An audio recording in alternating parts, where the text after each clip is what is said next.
Saudara sekalian, Assalamualaikum warahmatullahi wabarakatuh. Terima kasih atas kehadirannya. Saya mewakili keseluruhan pemerintah, mewakili kabinet yang dipimpin oleh Presiden Republik Indonesia Bapak Joko Widodo. Malam ini akan menyampaikan pernyataan pemerintah terkait dengan kondisi politik dan keamanan pasca pengesahan Undang-Undang Cipta Kerja oleh DPR dan pemerintah pada tanggal 5 Oktober 2020 yang lalu. Saya ingin memberi pengantar dulu bahwa Undang-Undang Cipta Kerja itu dibuat untuk merespons keluhan masyarakat dulu bahwa pemerintah itu lamban di dalam menangani proses perizinan berusaha, peraturannya tumpang tindih dan sebagainya. Itu dulu. Oleh sebab itu lalu dibuat undang-undang yang sudah dibahas lama di DPR, itu semua sudah didengar, semua fraksi ikut bicara. Kemudian pemerintah sudah berbicara dengan semua serikat buruh berkali-kali di kantor ini, kantor Menko Polhukam, dan di kantor Menteri Perekonomian, kemudian pernah di kantor Menteri Tenaga Kerja. Jadi sudah bicara sebenarnya dan sudah mengakomodasi, meskipun tidak 100% dari hasil diskusi itu ditemukan jalan tengah akomodasi. Sehingga tepatnya tidak ada satu pemerintah pun dimanapun di dunia ini yang mau menyengsarakan rakyatnya dengan membuat undang-undang yang sengaja untuk itu. Yang kedua, isinya.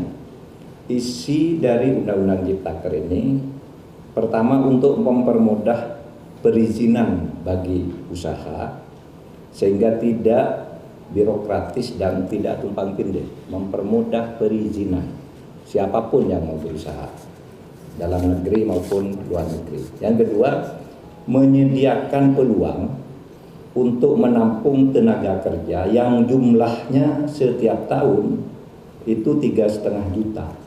Angkatan kerja kita setiap tahun itu 3,5 juta.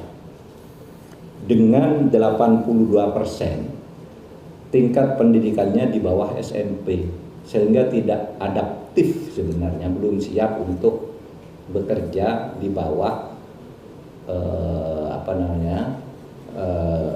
IT ya. Mereka ini pekerja-pekerja yang hanya ijazahnya SMP, SMK ke bawah. Jadi tidak bisa bekerja di padat modal, dia di padat karya yang sebagian besar. Jadi ini yang penting. Undang-undang ini bukan hanya untuk buruh yang sekarang banyak berdemo. Ini justru lebih untuk mereka yang belum bisa menjadi buruh. Untuk angkatan kerja yang akan datang makin banyak. Sedangkan hak-hak buruhnya sendiri berdasar undang-undang lama secara umum sama sekali tidak diganggu. Kemudian tentu untuk memberantas korupsi di birokrasi melalui pengurusan yang bertele-tele. Sekarang disederhanakan agar tidak ada korupsi, tidak ada pungli dan sebagainya. Yang sekarang ramai karena banyak hoax. Misalnya di undang-undang ini tidak ada pesangon bagi orang yang PHK. Itu tidak benar. Pesangon justru ada. Dibilang tidak ada cuti, tidak cuti haid, cuti hamil dan sebagainya. Di sini ada di undang-undang ini. Dibilang mempermudah PHK, itu tidak benar juga. Karena justru sekarang PHK itu harus dibayar kalau belum putus di pengadilan. Oleh sebab itu di undang-undang ini ada jaminan kehilangan pekerjaan. Ini dibilang tidak ada, hoax yang banyak. Bahkan ada yang mengatakan pendidikan dikomersilkan. Ketahuilah bahwa 4 undang-undang pendidikan, 4 undang-undang di bidang pendidikan sudah dicabut dari undang-undang ini karena aspirasi. Sesudah diskusi-diskusi, tolong Pak keluarkan undang-undang, sudah kita keluarkan. Nggak ada di situ ngatur soal dunia pendidikan. apalagi mengkomersilkan. Di situ dunia pendidikan hanya diatur di dalam pasal 65 yang justru mempermudah bahwa pendidikan itu adalah lembaga nirlaba, bukan lembaga usaha, bukan lembaga komersil. Ini ditegaskan justru di undang-undang ini, malah dibalik di dalam berita-berita yang hoax itu. Oleh sebab itu, melihat perkembangan situasi itu, pemerintah mengajak mari kita semuanya menjaga Kamtibmas, keamanan dan ketertiban masyarakat. Semua harus kembali ke posisi tugas menjaga negara masing-masing. Pemerintah, rakyat, atau masyarakat, dan civil society. Mari bersama-sama ke posisi masing-masing untuk menjaga keamanan masyarakat. Dan untuk itu pemerintah menyampaikan pernyataan sebagai berikut.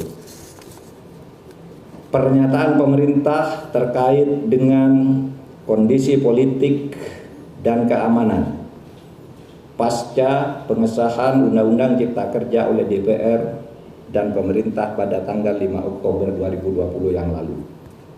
Selamat malam, mencermati perkembangan yang terjadi di lapangan terkait dengan penyampaian aspirasi tentang Undang-Undang Cipta Kerja dalam berbagai bentuknya di sejumlah daerah. Maka demi ketertiban dan keamanan di tengah-tengah masyarakat, pemerintah menyampaikan hal-hal sebagai berikut. 1. Undang-Undang Cipta Kerja dibentuk justru untuk melaksanakan tugas pemerintah dalam membangun kesejahteraan masyarakat melalui penciptaan lapangan kerja yang semakin banyak, perlindungan terhadap buruh, penyederhanaan birokrasi, dan kemudahan berusaha, serta untuk melakukan pemberantasan korupsi dan pungli, dan pencegahan tindak pidana korupsi lainnya. Yang kedua, pemerintah menghormati kebebasan berpendapat dan menyampaikan aspirasi terkait dengan Undang-Undang Cipta Kerja, sepanjang semua itu dilakukan dengan damai, menghormati hak-hak warga yang lain, dan tidak mengganggu ketertiban umum. Yang ketiga, pemerintah menyayangkan adanya aksi-aksi anarkis yang dilakukan oleh massa di tempat-tempat tertentu dengan merusak fasilitas umum, membakar, melukai petugas, dan juga menjarah. Tindakan itu jelas merupakan tindakan kriminal yang tidak dapat ditolerir dan harus dihentikan. 4. Tindakan merusak bangunan fasilitas umum dan serangan secara fisik terhadap aparat dan warga masyarakat merupakan tindakan yang tidak sensitif atas kondisi yang dialami oleh rakyat yang sedang berjuang melawan pandemi COVID-19 dan juga kondisi ekonomi yang sedang sulit. 5. Untuk itu, demi ketertiban dan keamanan, maka pemerintah akan bersikap tegas atas aksi-aksi anarkis yang justru bertujuan untuk menciptakan kondisi rusuh dan ketakutan di dalam masyarakat. 6. Selain berdemonstrasi dengan tertib dan tidak melanggar hukum, ketidakpuasan atas undang-undang tersebut bisa ditempuh dengan cara yang sesuai dengan konstitusi, yaitu dengan menyalurkannya dalam proses pembuatan peraturan pemerintah, perpres, permen, perkada sebagai delegasi perundang-undangan. Bahkan bisa diajukan melalui mekanisme judicial review atau uji materi maupun uji formal ke Mahkamah Konstitusi. 7. Sekali lagi, pemerintah akan bersikap tegas dan melakukan proses hukum terhadap semua pelaku dan aktor yang menunggangi atas aksi-aksi anarkis yang sudah berbentuk tindakan kriminal. Saya ulangi, 7. Sekali lagi, pemerintah akan bersikap tegas dan melakukan proses hukum terhadap semua pelaku dan aktor yang menunggangi atas aksi-aksi anarkis yang sudah berbentuk tindakan kriminal. Ditandatangani oleh Muhammad Mahfud MD selaku Menko Polhukam, Muhammad Tito Karnavian selaku Menteri Dalam Negeri, Budi Gunawan selaku Kepala Badan Intelijen Negara, Marskal TNI Hadi Cahyanto selaku Panglima TNI, dan Jenderal Polisi Idham Aziz sebagai Kepala Kepolisian Republik Indonesia. Demikian, terima kasih. Assalamualaikum warahmatullahi wabarakatuh.